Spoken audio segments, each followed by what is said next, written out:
MA1 e learning में आप लोगों का स्वागत है। आज हम लोग पढ़ेंगे क्या, रियल नंबर, ठीक ना। इसके पीछे हमने आपको बता दिया था कॉम्प्लेक्स नंबर में। कॉम्प्लेक्स नंबर आपका दो प्रकार का होता था, रियल नंबर और इमेजिनरी नंबर।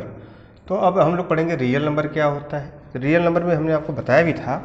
जैसे यदि हम एक लाइन लेते हैं और जीरो से यहाँ पे आपको जो प्लॉट करते हैं आप, तो जीरो से बीच को रखते हैं।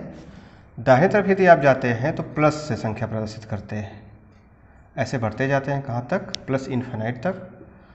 अगर इसके आप बाएं तरफ आते हैं तो इधर आप क्या करते हैं, -1 से करते हैं। माइनस संख्या होती है, -3 कहाँ तक जाएंगे आप, माइनस इन्फिनाइट तक जाते हैं। तो इस प्रकार से रियल नंबर को प्रदर्शित किया जाता है, ठीक ना। जो जीरो होता है, जीरो को हम कह सकते हैं कि यह न तो धनात्मक होती है न तो ऋणात्मक होती है, केवल ये डिफाइन करती है कि कौन अंक किधर स्थित है, ठीक है। इस प्रकार से हम जीरो के बारे में कह सकते हैं कि जीरो आपका न तो धनात्मक होता है न तो ऋणात्मक होता है, ठीक ना। तो जीरो न तो धनात्मक होता है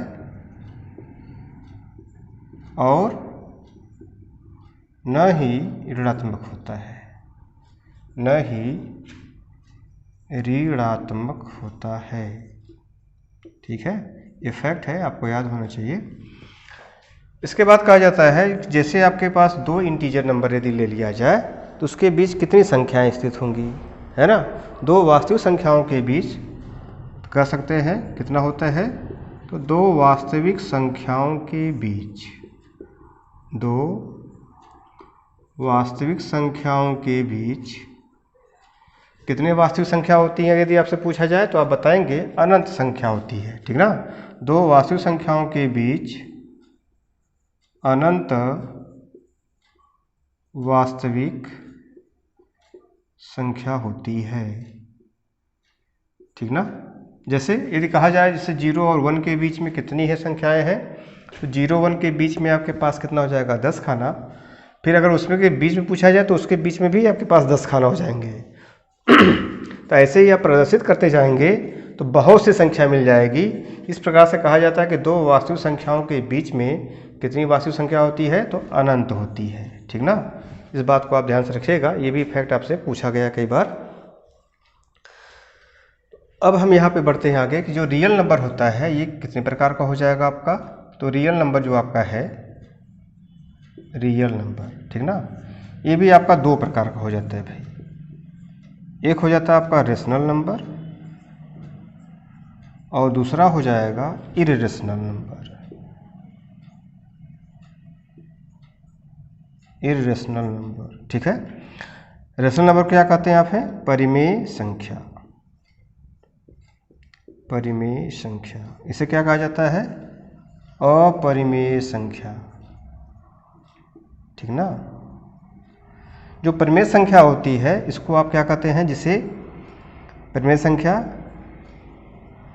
जिसे P/Q के रूप में लिखा जा सके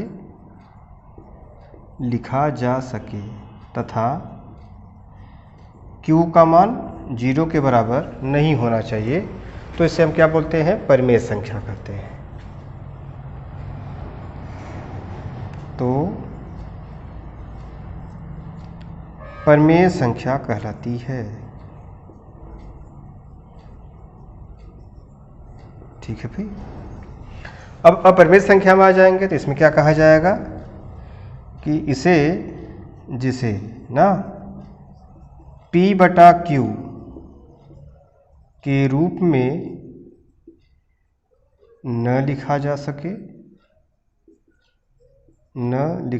सके, ठीक है। तथा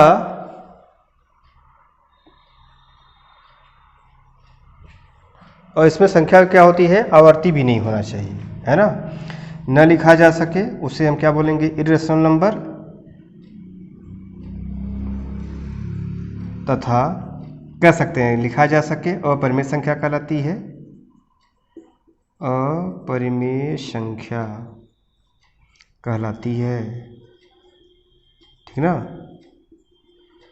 और एक परिभाषा इसमें और भी आ जाती है कि इसको हम आवर्ती के रूप में न हो ना, यानी बार बार जैसे कोई संख्या कट भी जाती है, कोई संख्या को जब हम भाग देते हैं तो एक निश्चित संख्या के बाद पुनरावृत्ति होती है, तो उसे बोलते हैं हम लोग आवर्ती संख्या। तो आवर्ती संख्या भी इसको नहीं होना चाहिए, आवर्ती संख्या न हो तो वो क्या कहलाएगा, अपरिमेय संख्या कहलाती है। ठीक है। अब जैसे आपका परिमेय रेशनल नंबर है तो इसको जैसे मान लीजिए हम यहाँ पे दिखा सकते हैं 3/2, ये आपका क्या हो जाएगा, ये फ्रैक्शन के रूप में है, 2 को आपको 0 के बराबर नहीं होना चाहिए। इसी प्रकार से 1/2, ठीक है। पूर्णांक संख्या भी ले सकते हैं, 5 है तो इसका कहेंगे हर क्या है, तो हर क्या हो जाएगा आपका 1 हो जाएगा। यानी जितनी भी पूर्णांक संख्याएं होती हैं सब क्या होती हैं, रेशनल नंबर होती हैं। तो इनको ऐसे हम प्रदर्शित कर सकते हैं। अपरिमेय संख्या में आ जाते हैं, जिसे p/q के रूप में नहीं लिखा जा सकता है भाई, है ना, तो कह दिया जाएगा जैसे आपका मान लीजिए 1/0 है। अब इसको 1/0 को हम डिफाइन नहीं कर सकते हैं, इसलिए क्या हो जाएगा आपका इरेशनल नंबर। जैसे पाई भी आपका आता है, पाई आपका अगर इस तरह से अगर डिनोट किया गया है तो पाई क्या कहलाता है, इरेशनल नंबर, ठीक ना। क्योंकि पाई का मान जब आप फ्रैक्शन के रूप में आते हैं, अगर ये 22/7 अगर जिसे आप जानते हैं, अगर ये लिखा जाएगा तो ये किस में आ जाएगा, आपका परिमेय संख्या के रूप में आ जाएगा। यदि पाई लिखा गया है तो ये किस में आ जाएगा, इरेशनल नंबर अर्थात अपरिमेय संख्या में आ जाएगा। क्योंकि पाई का मान जो है ये कांस्टेंट है, इसलिए इसको किस में रखा गया है, अपरिमेय संख्या में, ठीक ना। तो पाई का मान जैसे जब हम लोग कोण के रूप में पढ़ते हैं तो 180 अंश होता है, और भिन्न के रूप में जब पढ़ते हैं तो पाई का मान कितना हो जाता है, 22/7, है ना। इसलिए इसका मान कोई निश्चित नहीं है फिलहाल यहाँ पे, तो यह इरेशनल नंबर में लिया जाता है। ठीक है। तो यहाँ पे आपका इरेशनल नंबर आपका हो जाएगा, जिसको p/q के रूप में हम नहीं लिख सकते हैं, अपरिमेय संख्या कहलाती है। और वो संख्या कोई आपका आवर्ती संख्या भी ना हो तो उसको हम क्या बोलेंगे, इरेशनल नंबर। ठीक है। तो इस प्रकार से हम लोगों ने क्या जाना, रियल नंबर के प्रकार, रेशनल नंबर और इरेशनल नंबर, ये हम लोग आज जान पाए। तो जो परिमेय संख्या होती है, परिमेय संख्या को हम Q से प्लॉट करते हैं, किस अक्षर से, Q से प्लॉट करते हैं। तो अब जो है परिमेय संख्या भी आपकी क्या हो जाएगी, 2 प्रकार की हो जाएगी फिलहाल आगे। एक आपका हो जाएगा पूर्णांक हो जाएगा, दूसरा भाग क्या हो जाएगा, भिन्नात्मक भाग हो जाएगा। तो उसको हम आगे वाली वीडियो में पढ़ते हैं, आज हम यहीं तक करते हैं। ठीक है, फिर मिलेंगे नेक्स्ट वीडियो में। धन्यवाद।